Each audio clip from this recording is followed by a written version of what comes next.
Shalom, everyone. This is Danny Palmer from Springfield, Missouri, teacher, rabbi of a small congregation called Yachad Qahal. We've been making a series of videos called The Covenant.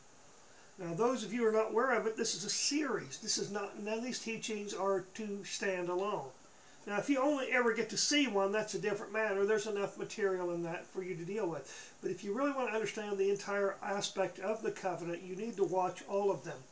As I said, I am a grassroots-based teacher to introduce you to these concepts.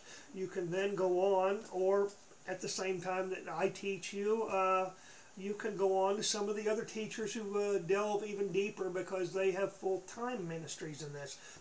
I hold a regular full-time secular job, which is a tradition among rabbis historically.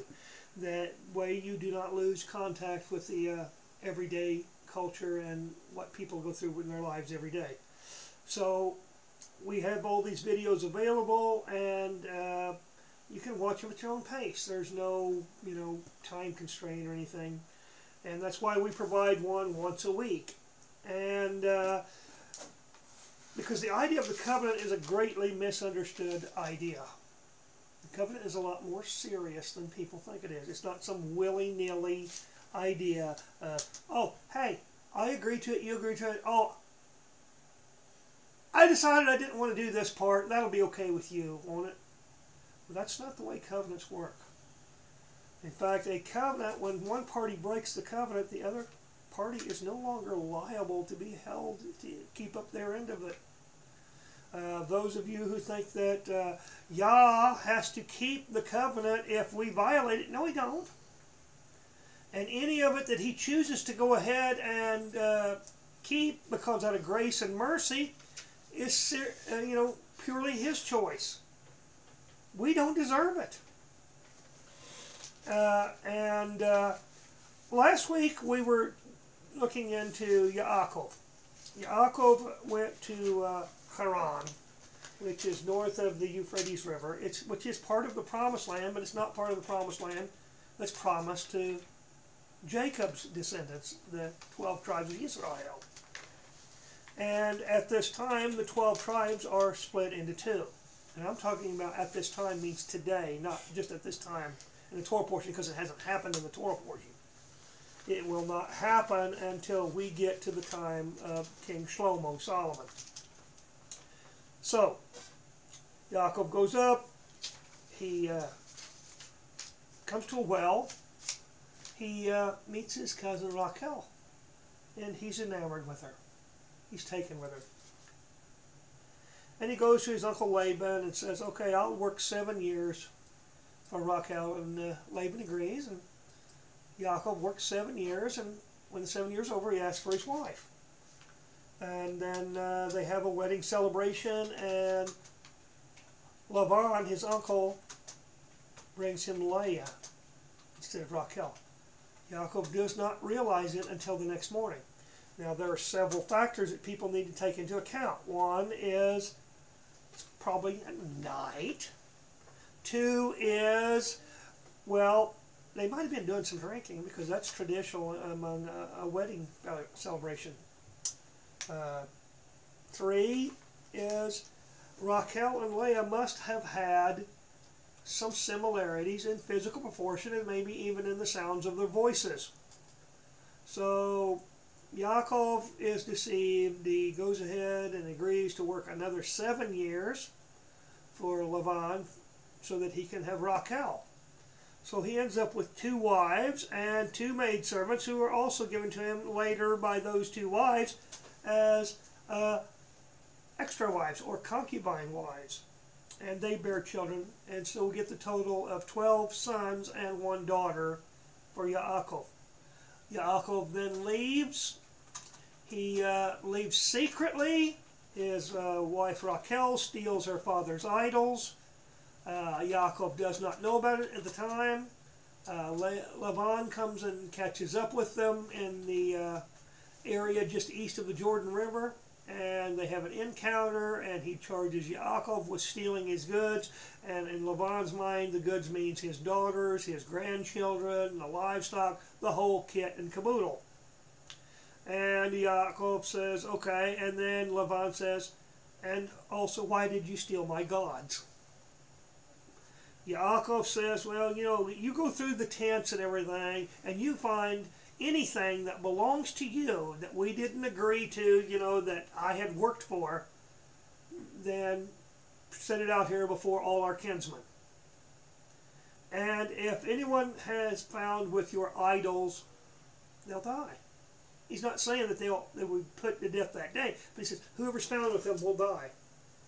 As I said, he was not aware that Rachel had those idols and had hidden them. Rachel had put them in a backpack or a camel pack that then sat on them. And she tells her father she's in the time of either her monthly cycle or she's pregnant. But the illusion would be much more practical if she was telling him that she was in a monthly cycle, because then Lavan makes no attempt to go anywhere near her. He searches all the rest of her tent, but he doesn't go anywhere near Rachel. So, we move into this week. A covenant is agreed on at the end of the last Torah portion between Lavan and Yaakov, that they will not do anything towards each other in acts of animosity or anything. All right. As we address the beginning of this portion, Yaakov is now getting ready to address Esav, his brother, and the conditions under which they parted company. Yaakov has just settled the dispute between him and Lavan and prepares to deal with his brother Esav. Yaakov has obviously been quite successful with his livestock acquiring from uncle father-in-law Laban, as he is going to send some as gifts to Esav. This action is taken after Yaakov sends messengers to Esav, and they return informing him that his brother is coming with 400 men accompanying him. Even after 20 years, Yaakov fears that the sneaky way he and their mother acquired the blessing for Yaakov is still an issue with Esav, who had said he would kill Yaakov because of the incident. This leads to the wrestling on the night before Esav arrives, and Yaakov receives a new name, Yisra'el. Now I'm going to move into Bereshit, Genesis 32, 3 through 32.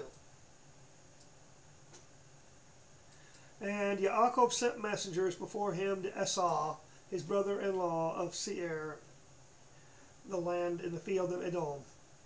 And he commanded them, saying, Say this to my master Esau, your servant Yaakov said this, I have sojourned with Lavan, and stayed there until now, and I have bulls and donkeys, flocks, and male and female servants, and I have sent to inform my master to find favor in your eyes. So the messengers returned to Yaakov, saying, We came to your brother Esau, and he is coming to meet you, and 400 men with him. And Yaakov was greatly afraid and distressed, so he divided the people that were with him, and the flocks and herds and camels, into 2 groups. And he said, If Esau comes to the one group and strikes it, then the other group which is left shall escape. And Yaakov said, O Elohim of my father Abraham, and Elohim of my father Yitzchak, Yahweh who said to me, Return to your land and to your relatives, and I do you good. I do not deserve the least of all the loving commitment and all the truth which you have shown your servant, for I passed over this Yarden with my staff, and now I have become 2 groups. Deliver me, I pray, from the hand of my brother, from the hand of Esau, for I fear him, lest he come and shall strike me and the mother with the children. For you said, I shall certainly do to you, and shall make your seed as the sand of the sea, which are too numerous to count. And he spent the night there, and took what came to his hand as a present for Esau his brother, 200 female goats and 20 male goats, 200 ewes and 20 rams, 30 suckling camels with their colts, 40 cows and 10 bulls, 20 female donkeys and 10 foals. And he gave into the hand of his servants every drove by itself, and said to his servants, Pass over before me, and put some distance between drove and drove. And he commanded the first one, saying, When Esau my brother meets you, and asks you, saying, To whom do you belong, and where are you going? And whose are these in front of you? Then you shall say, They are your servant Yaakov's. It is a present sent to my master Esau. And see, he also is behind us. So he commanded the second and the third and all who followed the drove, saying, Speak to Esau this same word when you find him. And you shall say also, Look, your servant Yaakov is behind us. For he said, Let me appease him with the present that goes before me, and after that see his face. He might accept me. And the present passed before him. But he himself spent the night in the camp. And he rose up that night and took his 2 wives and his 2 female servants and his 11 sons and passed over the ford of Yabok. And he took them and sent them over the stream and sent over what he had. And Yaakov was left alone, and a man wrestled with him until the breaking of day. And when he saw that he did not overcome him, he touched the socket of his hip, and the socket of Yaakov's hip was dislocated as he wrestled with him. And he said, Let me go, for the day breaks. But he said, I am not letting you go until you have blessed me. So he asked him, What is your name? And he said, Yaakov. And he said, Your name is no longer called Yaakov, but Yisra'el, because you have striven with Elohim and with men and have overcome. And Yaakov asked him, saying, Please let me know your name. And he said, Why do you ask about my name? And he blessed him there. And Yaakov called the name of the place Peniel, for I have seen Elohim face to face, and my life is preserved. And the sun rose on him as he passed over Peniel, and he limped on his hip. That is why the children of Israel to this day do not eat the sinew of the hip, which is on the socket of the thigh, because he touched the socket of the thigh of Yaakov in the sinew of the hip. In this wrestling, Yaakov is wanting a blessing. The blessing that he is wanting has to do with receiving favor with his brother Esau, that his brother Esau's animosity that he had towards him would no longer be there. So that to some degree there might a healing take place in their relationship. Remember, these 2 brothers are twins. Obviously not identical, but fraternal twins. So, Yaakov wrestles all night with this messenger, this entity. And he will not stop wrestling because he wants the blessing. This is why he finally gets it. Because he will not give up. This is the very idea that Yeshua and his disciples and the Apostle Shaul and all the others continue to advise us to don't give up on our prayers. Constantly seek what we desire. Because if it is within his will, he wants us to be persistent to show that we really want it. So, Yaakov is demonstrating that he really wants this blessing because he desires a healing in this relationship between him and his brother. And as we move on, the encounter then takes place the next morning.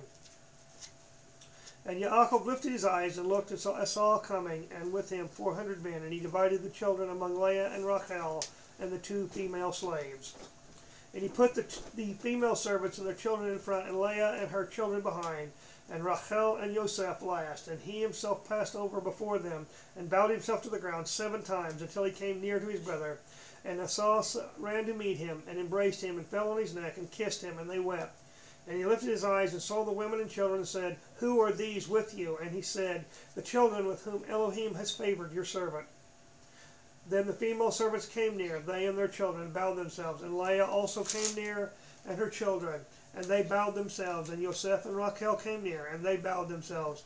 Then Esau said, What do you mean by all this company which I met? And he said, To find favor in the eyes of my master.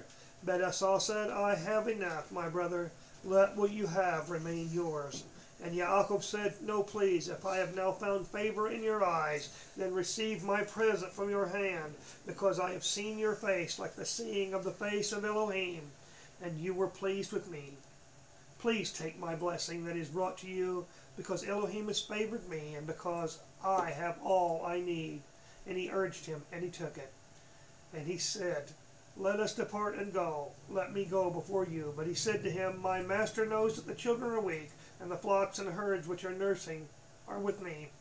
And if the men should drive them hard. One day all the flocks shall die. Please let my master go before his servant, and let me lead on slowly, according to the pace of the livestock that go before me, and according to the pace of the children, till I come to my master in Seir. And Esau said, Please let me leave with you some of the people who are with me. And he said, Why this? Let me find favor in the eyes of my master. And Esau returned that day on his way to Seir. And then it tells us that Yaakov goes on over to an area called Sukkot. And he sets up living there. And then he moves on to another area called Shechem. Whether it was called Shechem in that time or not, there's several passages that allude to maybe Shechem is what it became known to afterwards, and maybe a scribe as designated that, so that people in later times would know that Shechem is where this incident took place. Now, he goes on and he buys some land from a Canaanite gentleman named Hamor. And Hamor is Shechem's father. We then move into, and Dinah, the daughter of Yaakov and Leah, goes out to see what it's like to live in the land. And she goes with some of the females of the Canaanite tribes that live in the land. And then a sexual incident takes place between her and Shechem. Now, in the Hebrew, it is disputed because it is quite possible that Leah may have willingly had sex with Shechem, of which she had no right to without her father's consent, because this is marriage. And of course these are Canaanites, of which Jacob's children are not supposed to intermarry with. And after the incident, Yaakov finds out about it, and then he waits until his sons come home from doing their work out in the fields. Remember, for the most part, Yaakov's sons are shepherds. So when they return, then Hamor and Shechem come before Yaakov and his sons and ask for permission for Shechem to marry Dinah, and they offer to pay the bride price. In fact, Shechem says, I'll pay whatever. And so the brothers of Dinah, Yaakov's sons, say, okay, here's what we'll do. We can't let her marry you because you're uncircumcised. Now, if you will circumcise yourselves, we'll let her marry you. And because Shechem is so taken by Dinah, he is more than willing to do this. Whether this is just physical lust or he really does love her, he's willing to pay this exorbitant bride price. He's willing to go through the circumcision because he actually wants Dinah.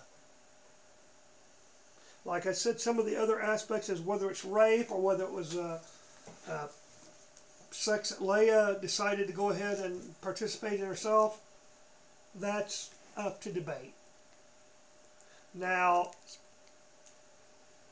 the father Hamor and the son Shechem then go to their local village. They convince all the males there to become circumcised, telling them we can marry their daughters, and they'll marry our daughters, and we'll intermarry, and we'll become one people, and their stuff will become ours, and ours will become theirs. And all the males in the village agree to do it. Well, 3 days afterwards, two of the older sons of Yaakov, Shimon and Levi, have already decided what they're going to do when they first agreed to this arrangement. And so they go there on the third day, and the men are not exactly in their best form physically. They're hurting a little. And they come in and they slay them. Also, some of the other brothers come on in, and whether they kill anybody or not is another one up for debate, but at least they go in and they take spoils. And Yaakov finds out about it later, and he's angry. And he says, you know, you've soiled my reputation. You know, I've lost face. And they're going to come after us. Some of their other kinsmen from other places are going to come along, and they're going to seek retribution. And one of the really sad aspects of this is, once these individuals in this town became circumcised, they came under covenant. Whether they realized it or not. The minute they agreed to this circumcision, they came into a covenant with, at minimum, with Yaakov and his sons. And then Yaakov and his sons violated the covenant. This is a serious matter. You know, Scripture does not condone nor agree with anything that we do that is outside the parameters of Torah. Sometimes grace allows us to not be punished as severely. Sometimes it even looks like we get blessed, but as we look, then we find that maybe sometime down the road, some of those consequences come back. So as we read the Torah, remember it's a recording of events. Why these events are important. Why the promises made to Abraham, Yitzchak, and Yaakov are the premise of all that we believe. They're the foundation. Our relationship with Yah is based on the promise. So if Yah ever did away with the promise, guess what? Nobody else has any right to expect one either, because if he's willing to break it with one group, why would anybody else think they would keep it with them? Now, we go on, and Yaakov goes to Beit El. This place shows up several times in Yaakov's journeys. Now this time he goes there, and he asked all his family members to give up their idols and their earrings. I'm going to speculate to you that I think he was probably surprised at some of the idols that one of the person, Rachel, brings forth. Because what follows is, after the burial of these idols and everything, they start heading toward Beit Lechem. And on that journey, Deborah, the nurse of Yaakov's mother Rivka, dies, and they bury her under the tree. And then Yaakov is once again visited by Elohim and reminded, your name, Yaakov, is your name no longer, but Yisra'el is your name. And Elohim says to him, I am El Shaddai, be fruitful, increase. A nation and a company of nations shall be from you, and sovereigns come from your body. In fact, this is one of the verses where he is warning Jacob that his descendants will become Gentiles. Because the word for nation is the same word that's translated as Gentile. It's also the same word that gets translated as heathen. It's all the same Hebrew word, goy, or its plural, goyim. Yaakov heads on down, and they're coming towards Beit Lechem. Rachel goes into labor at a place called Ephrat. Whether this is part of Beit Lechem or someplace just very near or on the outskirts, that is another one for debate. But Rachel begins to give birth, and it's apparent that this is not going to be a good birth. She's having trouble. She's in more pain than usual. The birth's not going right. At least from Rachel's physical well-being is concerned. The child is coming out, and the midwife says to her, "Don't fear, it's another son for you." Apparently the child was in no danger. It is only Rachel that's in danger. And as she was dying, she names her son Ben-Oni. Basically, you know, this is the son of my suffering or my grief or whatever, is the basic idea of what Oni means. But immediately Yaakov changes his name and calls him Binyamin, the son of the right hand or the son of the south. And he buries Rachel.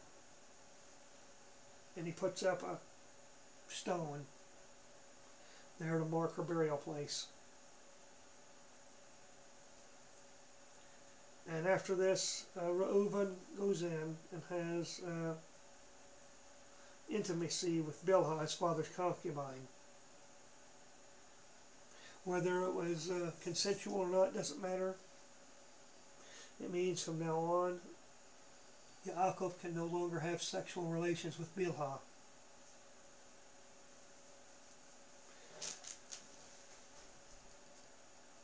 As we know, the 12 tribes are now set.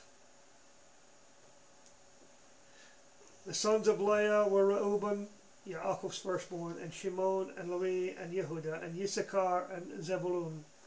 The sons of Rachel were Yosef and Binyamin. The sons of Bilhah, Rachel's female servant, were Dan and Naphtali. And the sons of Zilpah, Leah's female servant, were Gad and Asher. These were the sons of Yaakov who were born to him in Padan Aram. And Yaakov came to his father Yitzchak at Mamre, or as it's on the Kiryat Arba, which is Hebron, where Abraham and Yitzchak had dwelt. And the days of Yitzchak were 180 years. So Yitzchak breathed his last and died, and was gathered to his people, aged and satisfied of days. And his sons Esau and Yaakov buried him. And then the very last chapter of this Torah portion goes on to tell us the descendants of Esau. Anyway, the theme of what's going on here, as I mentioned in last week's video, is Yaakov is going to encounter many, many difficulties. Many things are going to rise up in his life that are going to cause him difficulty. You know, even after 20 years, Yaakov fears the sneaky way, as I said, that he and his mother took the blessing. Even though he was entitled to it, they didn't go about it in a proper manner. Being blessed costs something, as we may lose something else, and we'll have to come to terms with the consequences. Right? You know, Rivka convinced Yaakov to get the blessing. Yaakov then has to flee north to Laban and to acquire a wife. But the consequences are Yaakov leaves empty-handed. He's received the blessing of the firstborn, and he's received the firstborn status, but it's cost him something. He also makes the statement to his uncle Laban, his father-in-law, and says that whoever has his idols will die. And Rachel dies during childbirth, giving birth to Binyamin, her second and last son. And so the consequences of actions, as later Yaakov, when he speaks to the Pharaoh, when they go down to Egypt, he tells him his life has not been as long as his father. You know, he's referring to Abraham and Yitzchak, but he also refers to that they've not been as good. And he's referring to all the trials that he's gone through, many of them because of the decisions he made and the ways he went about stuff. It is possible that the thing you most desire may be the price for something else. I have experienced this in my own life, as has been the most awesome year for my teaching. And at the same time, it has been the most disappointing, frustrating, and discouraging time in another area of my life. It can be very trying to find a balance when two things are very dear to you, yet one increases while the other, at least for now, is decreasing. Yaakov faced with these same dilemmas. We're faced with them every day. Every choice we make means there's something else we have to let go of. You know, the question with Yaakov is, will Yisra'el or Yaakov be the dominant character to emerge? Because they're both the same person. But there are different ways of how that same person deals with his own life and the decisions he makes, and with others.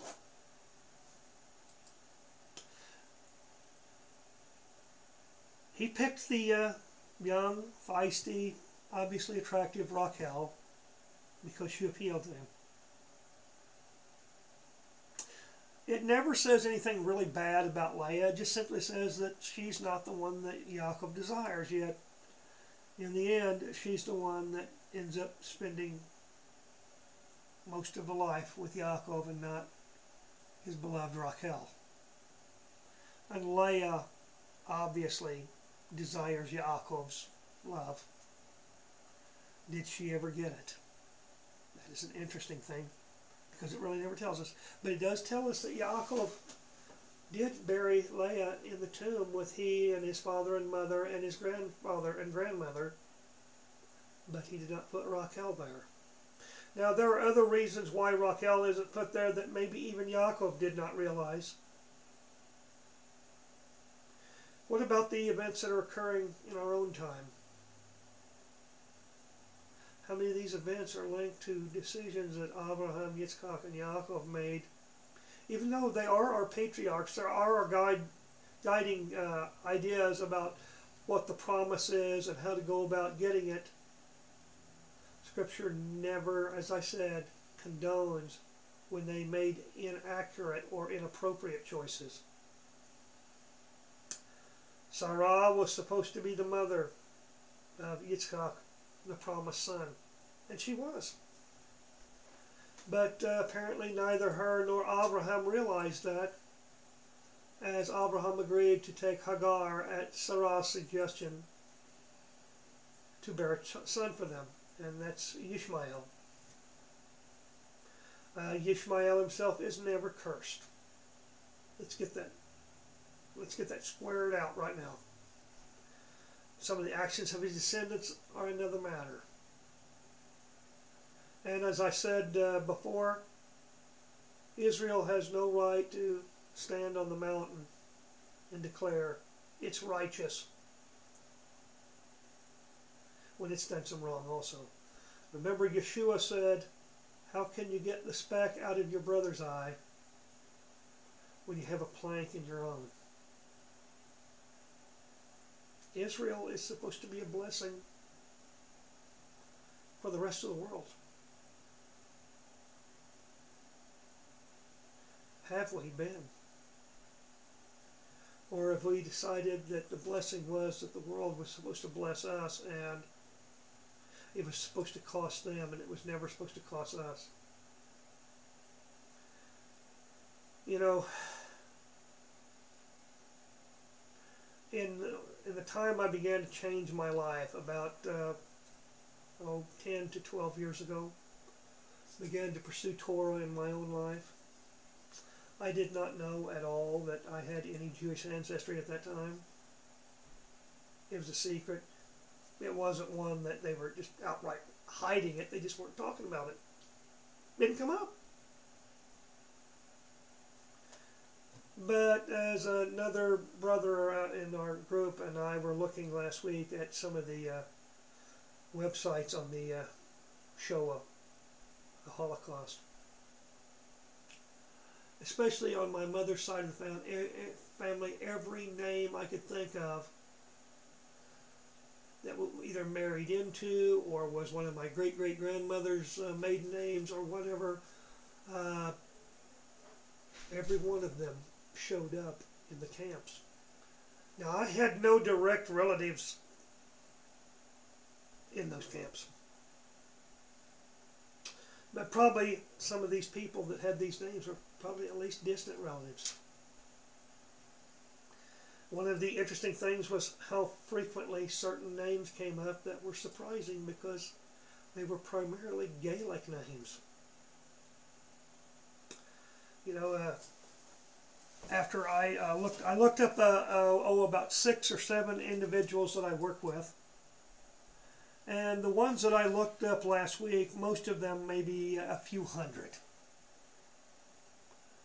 But there was one young woman who is single that works where I work, the only woman that I knew her maiden name because she's single. I looked up hers, and hers surpassed mine. And so I was telling a few people how I'd looked up, you know, and found all my, even my father and my, you know, my grandmother's maiden name showed up in the camps, which really weren't surprising, but the numbers they showed up in and where they showed up is another matter. That was interesting. But another individual asked me, well, did mine show up? I go, well, I didn't look up yours. I just, you know, picked a random group of people. Most of them I chose because they had Gaelic names, and a couple because they had German names. And I said, well, you know, only one person, the young woman, her family showed up in significant numbers. Like I said, I don't know how long her family's been in America or anything. I know she was born here. But as I said, it dwarfed my own. But this weekend we decided that, you know, there was at least 3 people that asked me, you know, did their family name show up?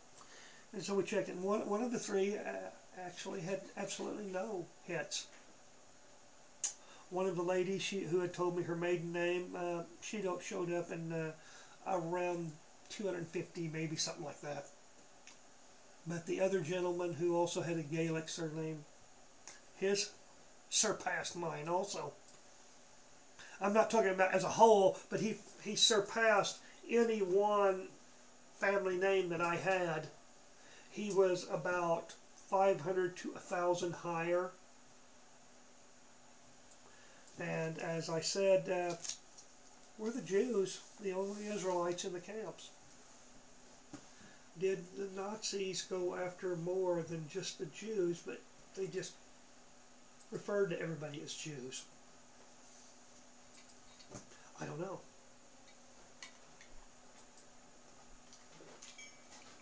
You know, one of the things that some of the guys at work asked me on break one day this last week when I was talking about some of this stuff, they go, well, how do they know all this stuff? I go, well, you know, one of the things the Nazis were, they were anal about paperwork. They were proud of what they were doing. They kept excellent records. In fact, when the war crimes happened after the war, most of their convictions came with the evidence of their own documentation, because a lot of the victims didn't survive. One of the areas that every one of my family names showed up, and that's you know, about 15 or so family names on especially my mother's side. Every one of them showed up that there was somebody that had that family name in the Lodz ghetto in Poland. One day this week I looked up the Lodz ghetto because I knew about the Lodz ghetto, but I didn't know where it was, and I didn't know a great deal of information. I merely knew that it existed. And I discovered that according to the figures, about 204,000 individuals were processed through the Lodz ghetto. And at the end of the war, only 10,800 recorded survivors out of those 204,000 that went through the ghetto. In fact, it was one of the places where they used mass extermination. I could not find anything about gas, but I do believe they took people out and shot them is one of the methods they used. And these other two individuals whose names I looked up when I worked with, their family name shows up at the Lodz Ghetto also. But we noticed that most individuals that we find any significant hits there of, oh, say 1,000 or more, it was not surprising the names of some of the sites that showed up: Dachau, Bergen-Belsen, Auschwitz,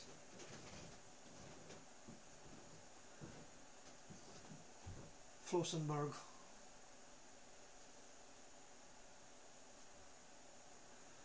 Natzweiler, Stutthof, places I'd heard of, Sachsenhausen. And I took some copies of two of our family names and showed them to my brother that's just a couple years younger than me. And he said, well, what does exactly this tell us? I said, you know, some of these people did survive. Some of them it tells them they were survivorless, and others it outright tells us they were deathless. But not in all cases did they go to the trouble to say, well, out of 40 or so, did all 40 of them die? Did any of those 40 survive? It really doesn't tell us. We'd probably have to go into greater detail in those records themselves. This site is merely providing the information of what records you need to go to if you found a family name, and you could then go to those records and delve into them deeper. But there were a couple places that I was surprised. I think most of them were on my family surnames, about refugees who had fled to the city of Tashkent. The city of Tashkent is the capital city of Uzbekistan. At that time it would have been part of the old Soviet Union. And the curiosity to myself was, Hitler and the Nazis were not nice to Jews or such. Stalin did not have a great deal of affinity for them either. So was Tashkent, because it's so remote and in the area of the Soviet Union that it was, that there was some obscurity? I don't know. But I'd like to point out to people that I found, as I said, names that I wasn't surprised that I found any, but I was surprised that I found more than I thought I would of people with my particular family's historical surnames.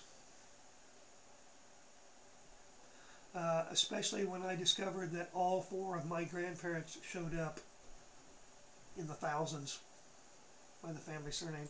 And my father was not Jewish. He was Scots-Irish.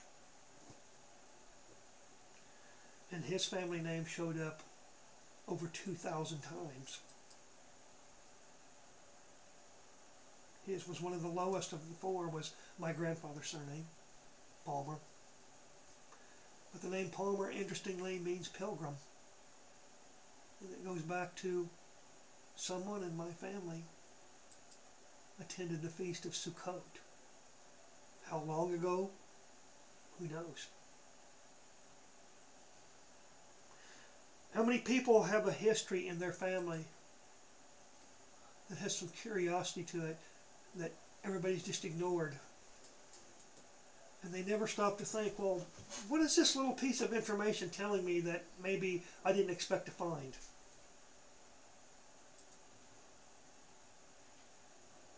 You know, we believe that we're in the last days, and we don't know exactly how far and how close we are to the return of Mashiach, how close we are to the reunification of the house of Israel and the house of Judah. But that's what everything that Abraham, Yitzchak, and Yaakov did. Even when they made mistakes, it was all about they wanted their descendants to inherit the promise that Yahweh promised. That's the promise. All the other promises are based on the inheritance of a land. Because we're supposed to be a light.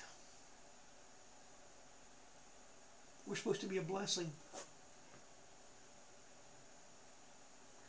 we're supposed to teach, even if it's just with the way we live. In fact, that's the way we teach most of the time. How many have we sent down the wrong path by doing something in our life that somebody else saw? And because they knew something about what we professed, how we believed, and how we lived, that action contradicted it, and it drove them away. You know, I have to think about it. Our Christian brothers really struggle with works because they don't believe they have anything to do with grace. Grace merely means favor. You know, I pointed out in last week's video that Qahal considered the fact that she wasn't bearing a child to be a disgrace. How many of you ever think about what the word disgrace means? If grace means favor, disgrace means lack of favor. And as I pointed out to you, you know, there's a particular area in my own life, and I know everybody has one in theirs also. That's an area that, you know, it's not maybe because something's not happening, it's that we can't see it. And we feel that there's a lack of favor in that particular area of our life. You know, sometimes it's about a job, sometimes about a relationship with a family member, sometimes it's about somebody taking advantage of us, and we feel, well, why do you let that happen? Sometimes it's about a couple that wants to have a child and they can't seem to have one. Sometimes it's about people who would like to have someone to share life with. Sometimes it's about having food on the table. Sometimes it's about having a place to live.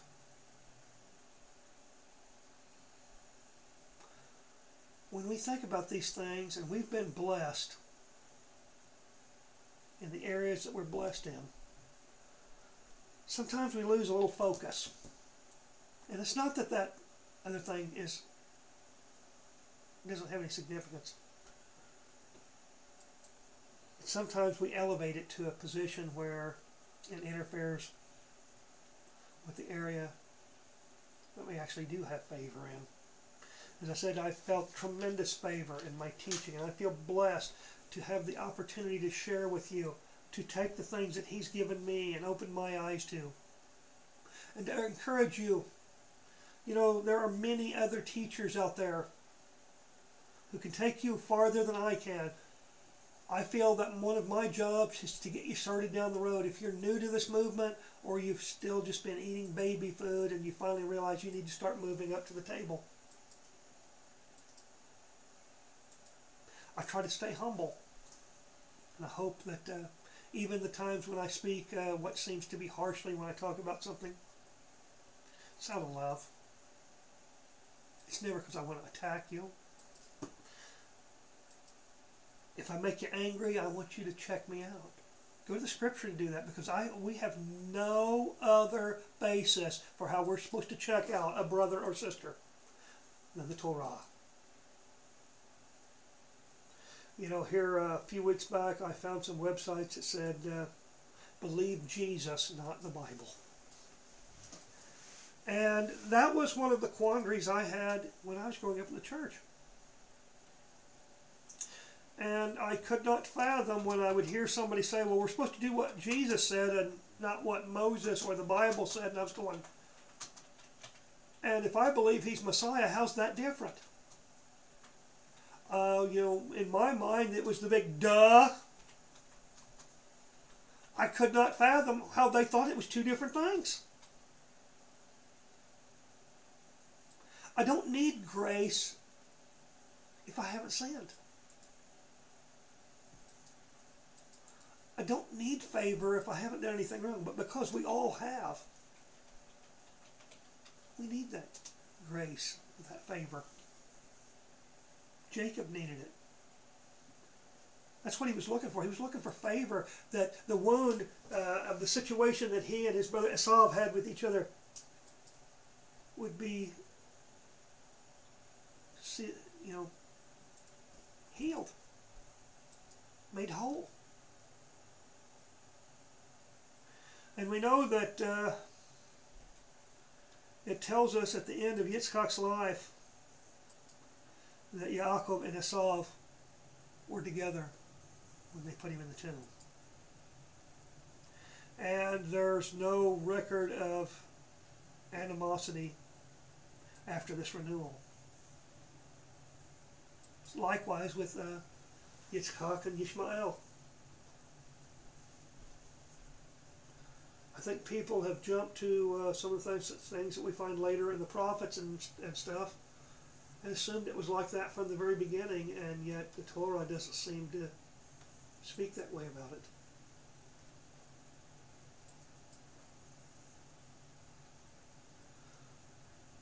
Who's our stumbling block? You know who usually is our stumbling block? We are. You know, it's, I mentioned a few weeks back, I said, you know, the hardest person to tell they're wrong is the person you're looking in the mirror at. You know, it's easy to see the faults in our brother. And even if we know deep down inside that, you know, we're wrong. Oh, it had to be worse because it was them, not us.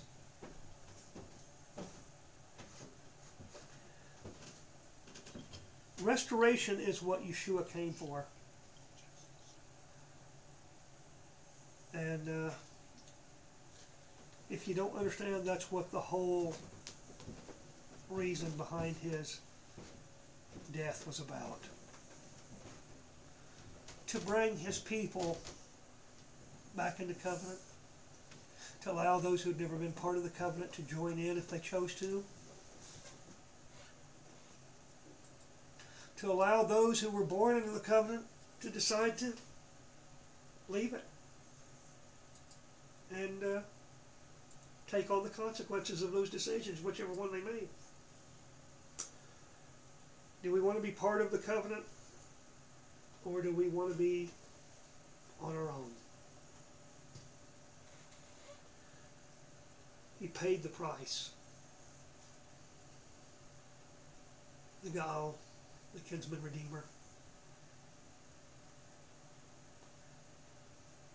And if you don't understand what a Kinsman Redeemer is, we have a teaching solely on this topic. Not all inclusive, but enough material to show you where you need to look to find out further information within the Torah. Because in the Hebrew, the word kinsman redeemer is all one word. You can't separate the redeemer from being a kinsman. Yeshua said he died, and all his work was to bring back the lost sheep of the house of Israel. And unfortunately, there are some out there who believe that only those who are called the house of Israel are going to be in the kingdom, that there won't be any Jews. That's not what he was talking about. You read the Brit Hadashah with that kind of mindset, of course you can come up with that. You know, if you have a preconceived mindset and you're not willing to let the truth ever change it, then you'll believe whatever you want.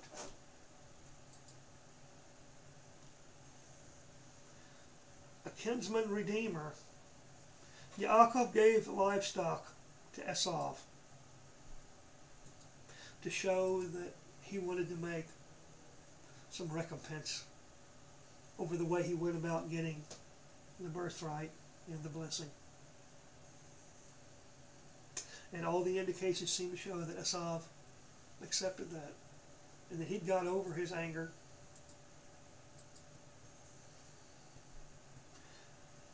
Have we got over ours? Or have we done anything to help a brother that we know is angry with us get over their anger?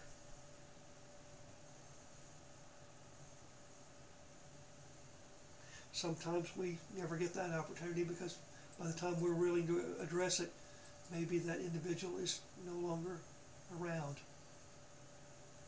to make that reconciliation with. And I'm referring to, someone dying. But if I can't make it with them, then maybe I can do it to a family member or somebody else I encounter who needs it. You know, Yahweh told us to never turn our backs from our brothers in need. And that's about forgiveness, that's about helping out, that's about everything that we can do. You know, this has probably been one of my most emotional teachings, because I've had to restrain myself.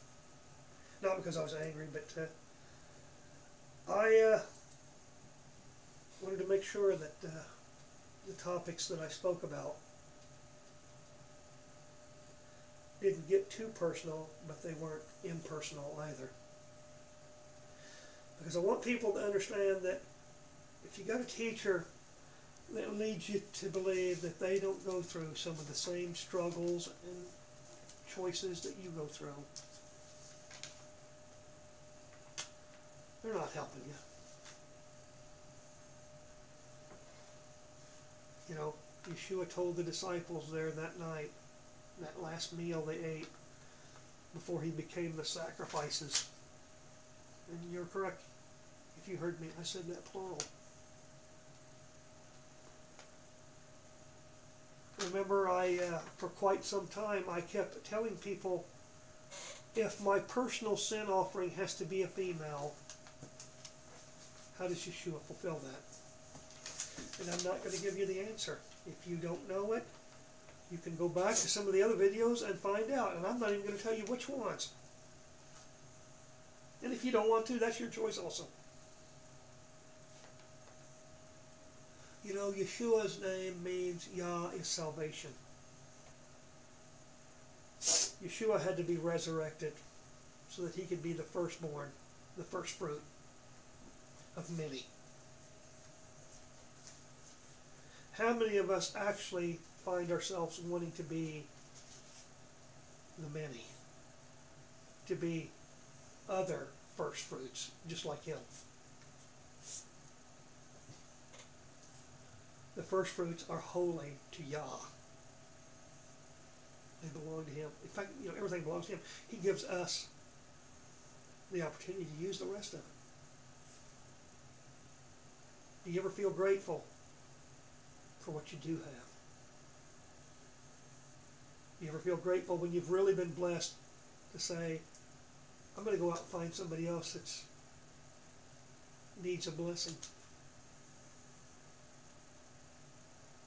Who needs a hand?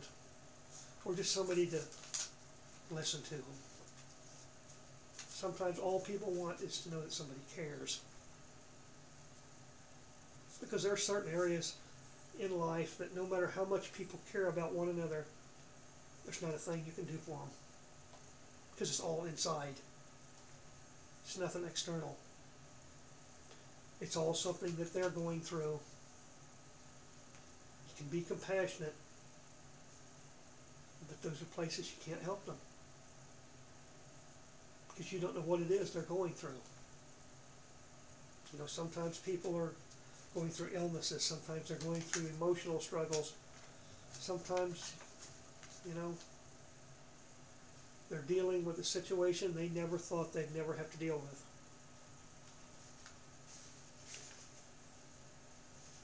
Something came up that just caught them completely off guard. So, remember, as Yaakov goes through this, because we've still got some chapters to deal with Yaakov's dilemmas, the consequences,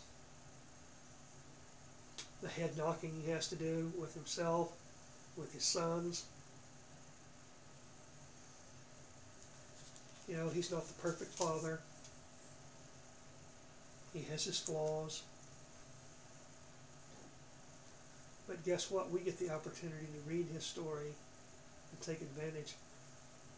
And hopefully we won't make all the same mistakes he did.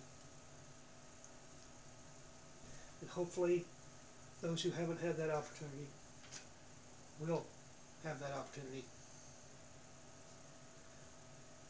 You know, how humble does a man have to be?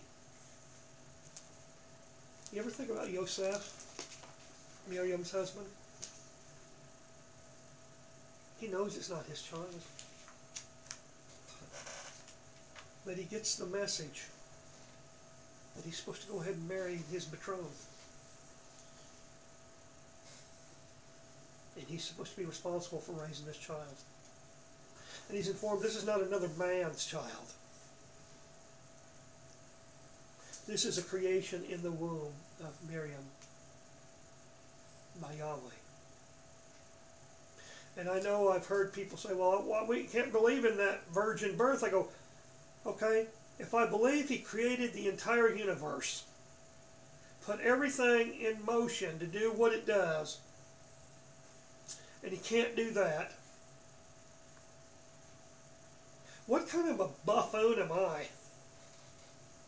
If I believe that he can do everything that causes this planet and the others around us to rotate around the sun that he's given us for light and heat and everything else, and he created a human being out of the dust, and he can't do the same thing in the womb of an already existing human being?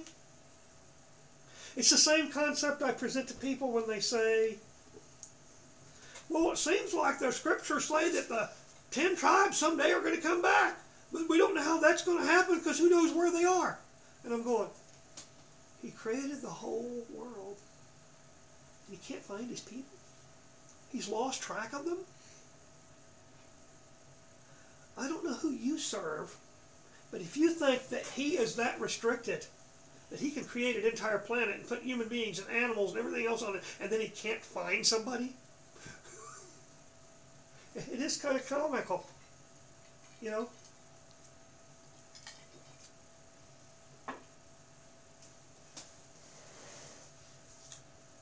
Yaakov is the patriarch that lives the least amount of years.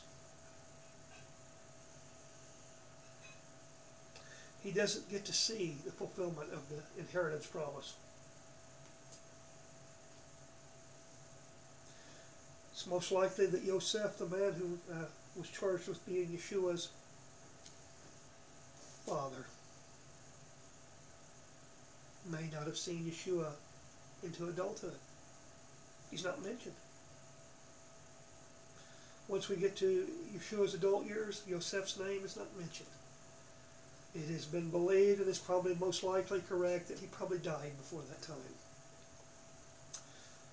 In those days, a man was older than a woman. Yosef could have been anywhere from 20 or 30 years older than Miriam.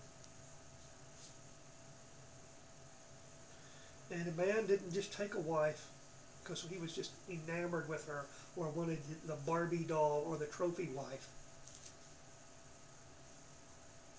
He wanted a woman that he thought would be a good match for him and would be a good mother for their children. And a woman he thought could actually bear children.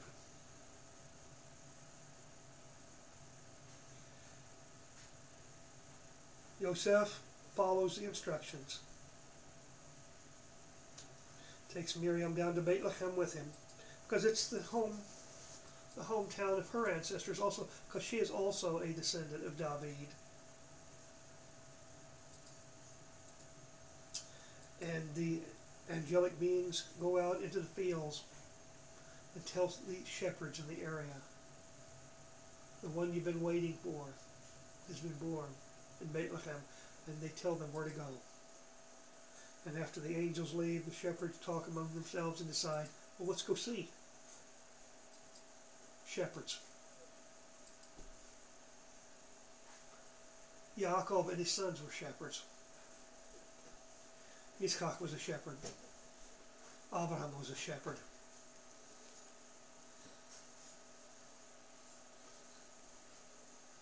They come and they see the child. The one who will grow up to die. He told his Talmudim, his disciples, over and over, his mission was to die. And they couldn't understand it. It's obvious they thought of the mindset of the day that, hey, he's the promised Messiah, he meets all the criteria, he's going to come, and we're going to build an army, and we're going to drive the Romans out and defeat them, and we're going to get our land back. But they didn't understand that Yeshua said, there's more that we got to bring home before that can happen. And they still haven't gone home yet. That's why we do what we do. That's why others do what they do, because we're looking to go home. Like those who were born in Egypt who never had seen the land. We're going home. And we've never been home. What's home going to be like? I'd like to know. I hope you would too. Because we're not going to heaven. We're going to a place that he promised our fathers. A land that we would inherit. That's why Yeshua died. So that we could come back into covenant. The covenant is not about going to heaven. The covenant is about going home and getting to participate along with the King in his work, which does not end. Yeshua said in Matthew 5, until heaven and earth pass away, my words will not pass away. And as I've mentioned a few times when I use this verse, grammatically, if you don't understand what he's saying, Yeshua said, if heaven and earth ever pass away, it proves his word is a lie or worthless. So do you want heaven and earth to pass away? I don't, because I believe that he's going to do everything he said. He's going to fulfill every promise. But guess what? We have to choose to want to believe and do what it takes to show that faith that we believe that he's going to keep his promise. I asked something about a year ago, and I'm not going to tell you what it was, but I'm going to tell you, as several times in Scripture, individuals were informed by prophets to pray and ask and give him details of what we're looking for so that we'll know that prayer or that answer has come. I informed some people about a year or so ago about this prayer that I had submitted, and I did not tell them the details. And some of them assumed that, well, we know how that's going to happen. But they didn't, because how they thought that was going to happen wasn't going to involve the details I asked for. You know what? And the other end of that prayer was, if I don't see this, if I don't see these specific things, then either it's not now or it's now. Plain and simple. I didn't ask for a yes only, because I asked that it be his will. And I'm still waiting, and there's a reason why there are certain things I haven't done that people wonder why I haven't done them. I'm going, because if I do them a different way, it's displaying a lack of faith that I don't believe that he can do it. As I've shared, Daniel's 3 companions, when they were put in the furnace, before they went in, they didn't say, well, Yah can save us and protect us. No, they also said, and if he chooses not to, we're still going to obey him. We're still going to serve him. I'm trying to serve. Right now, the answer looks like no, but I don't believe it's definitively no yet. And so I'm still going on like Abraham, who was told, your descendants will inherit a land. And here's a guy 75 years old that doesn't have any kids.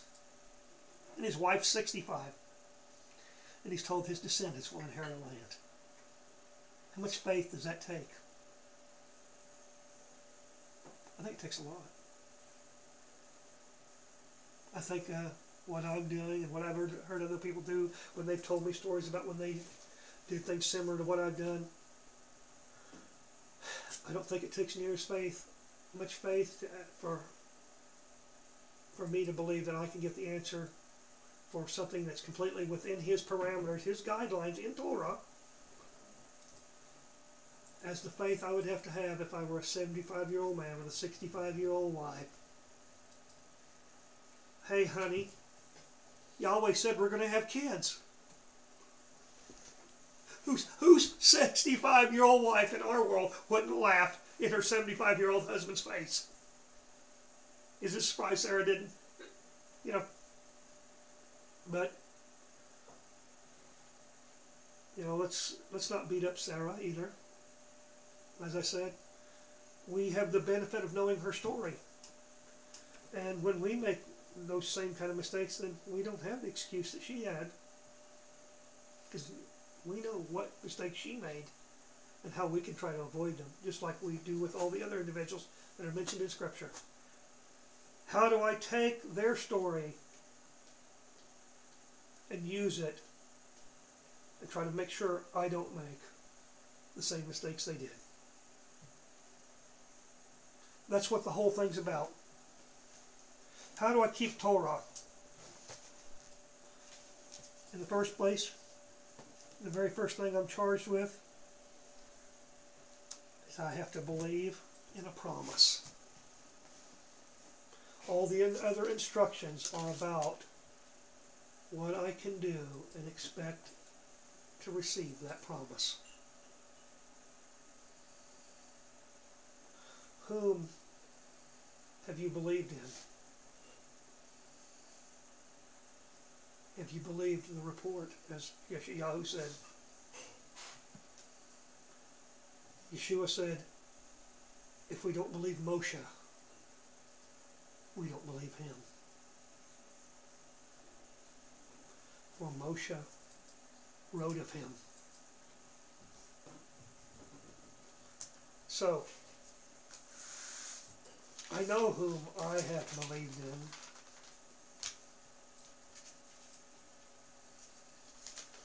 And I don't know how he's always going to do everything. But he's never going to do anything that's contrary to his own word.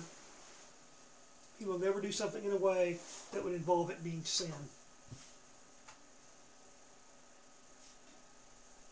So, as I close this week's teaching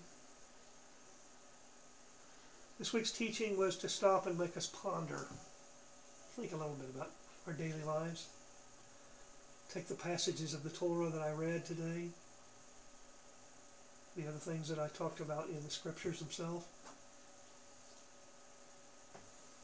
When I walk out in public, do they see a light, or do they see a black hole, an abyss, where there's no light? I hope they see a light when they see us among them. We don't want to be that hole that sucks up all light and nothing ever gets out. Don't put it under a bushel. And as Yeshua said, a city on a hill can't be hidden. I'm supposed to be a light, a lamp. And like those virgins, those bridesmaids who were awaiting the coming of the bridegroom to come and get the bride, 5 of them only had enough oil in their lamp. They didn't have any way to replenish to keep the lamp lit, so the lamp went out. And they had to go and try to find more, but by the time they found more and got back, the bridegroom had already come and told them it's too late to come to the wedding.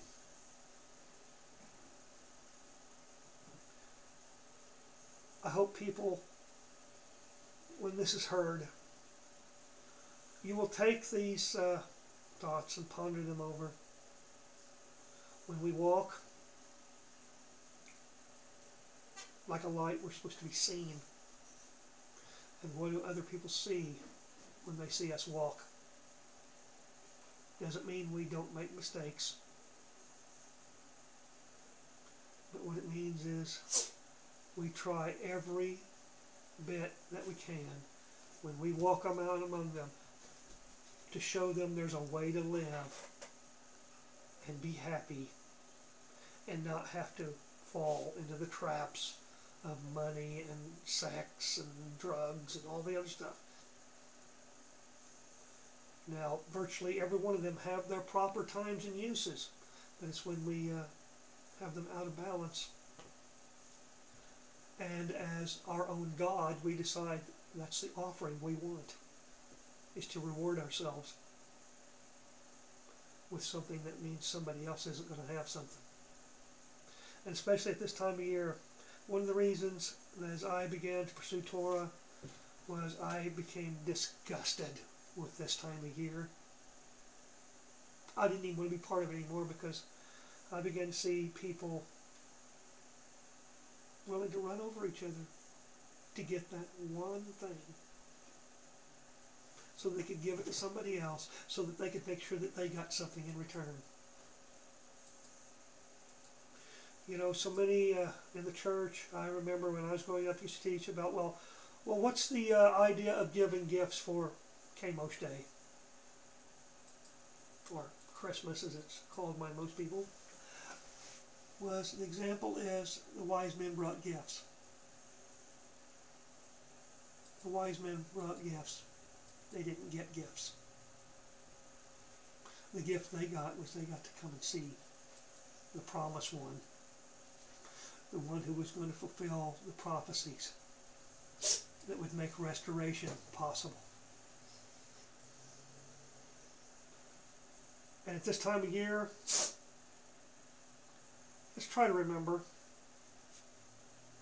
let's not be like the world. Let's try to be a light. You know, I've already seen videos about some of the stuff that are happening at some of the shopping areas of people running over each other, taking stuff out of one another's carts. I wonder how many of these people are claiming to be his people. I hope not very many of them. Because what an example that sets for the world. Let's be like the Canaanites. And if you don't know what the word Canaanite means, it means merchant. It does not mean that a merchant in general is bad, but it's the way the Canaanites did their merchanting. They took advantage of one another. They were greedy. What's it look like now? Sometimes I look at it and I go, are we in Sodom and Gomorrah again? And it's not because I'm perfect. Because sometimes I get irritated with myself on things that I go, well, you know, when's it going to come to the time when you don't let yourself do that? Usually it's minor things now. Thankfully, I've mostly dealt with the major things and got those out of the way. But there's still minor issues, just like everybody else I have to deal with every way. When am I going to stop doing that? But don't get depressed. There's hope. We can still change. We can get better. We can get better because we've got one that told us we could. He's constantly encouraging us. I haven't forsaken you, he told us. And I haven't left you. But sometimes he turns his back and we've got to come back to him. He didn't leave, but he just turned around. We can't see his face because we took our eyes off of him and we put it on us. As I've said, I've already seen examples, and I wish things weren't that way. I really wish this was a nation under Yahweh, but it's not. I want to go home, and home's not here. Home's a place where he said, where Abraham set his foot.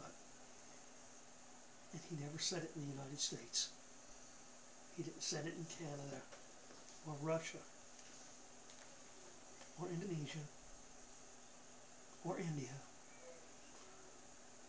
He said it in one place, in the area we call the Middle East. And Israel is the method of making sure the promise comes about. Israel is not the only one who gets the promise. Let's not forget that. Remember, Yeshua said, if you want to lead, you have to be willing to serve. What's going on with ISIS and the other groups in the Middle East right now? Is this an end times fulfilling of the prophetic statement that Yachad made about one day Esau's descendants would throw off the yoke of Yaakov and quit looking at Jewish Israel to be that source, because the countries that have given those countries in the Middle East the biggest problems, one of the ringleaders is the United States of America. If we didn't try to tell them how to live, maybe they wouldn't be behaving the way they do. Because this isn't something that just happened a few years ago. Now, our predecessors, the British Empire, didn't do them any favors either. And we know that for a lot of information that's available, that the United States and Britain are the two biggest examples of Ephraim and Manasseh. And the prophecies speak of that Ephraim and Manasseh will be at each other in conflict. And even when they're in conflict, they will then turn together against Yehuda. Kind of looks that way with the United States and the United Kingdom in the way they're wanting to push the Jewish state around. And it's not because the Jewish state's perfect. It's not because they're righteous. But I think part of it is trying to push them around is because they don't want the promises to actually come true. They want the promises to actually be something else, like going to heaven or whatever.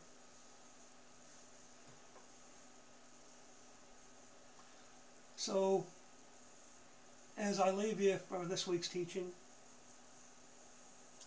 may Yah have his face upon you. May he have his hand on you. May he show you favor and grace and mercy. And may he give you shalom.